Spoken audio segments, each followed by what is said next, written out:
Perkenalkan, nama saya Anastasia Diva. Di sini saya akan menjelaskan tentang masalah polarisasi dalam pemilu presiden dalam konteks perbandingan di negara Indonesia dan Amerika Serikat. Dari kutipan Milan Cholik di atas, dijelaskan bahwa adanya polarisasi merupakan hal lumrah yang dapat ditemukan di negara manapun. Dalam buku Handbook of Electoral System pada bagian Electoral System and Issue Polarization yang ditulis oleh James Frank Adams dan Nathan J. Rexford, disampaikan bahwa sistem pemilu mempengaruhi keragaman dari posisi kebijakan partai yang nantinya dapat diukur melalui tingkat polarisasi sistem partai.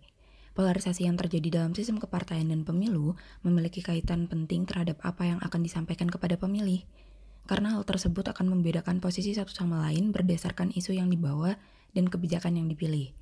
Keragaman dari kebijakan sistem yang ada juga dikaitkan pada kepuasan masyarakat terhadap demokrasi yang berlangsung, kemampuan pemilih untuk mempertahankan akuntabilitas pemerintah dalam kondisi ekonomi sosial, juga bagaimana pemilih menghukum partai atas skandal dan ketidakmampuannya dalam menjalankan jabatan yang dimiliki.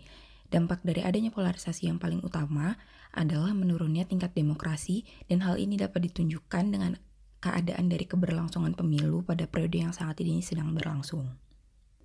Pada tahun 2019, terjadi polarisasi dalam pemilu presiden di Indonesia di mana terdapat dua pasangan calon yang saling berlawanan.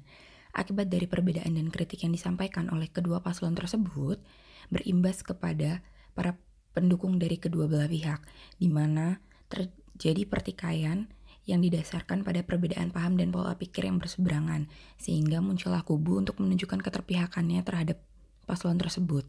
Sementara di Amerika, polarisasi pemilu yang terjadi pada 2020 diakibatkan pada kebutuhan yang mereka miliki, di mana masyarakat memilih seorang calon presiden dikarenakan kesamaan visi dan misi dalam mencapai sebuah tujuan. Dan dengan hal ini dapat disimpulkan bahwa polarisasi dalam pemilihan presiden dapat terjadi akibat perbedaan cara pandang dan bagaimana aspek pendukung politik lain berperan dalam mempengaruhi gaya pikir masyarakat itu sendiri. Warga bukan lagi konstituen, warga sudah menjadi fans, dan demokrasi berubah menjadi fandom. Itu yang terjadi akibat polarisasi. Terima kasih.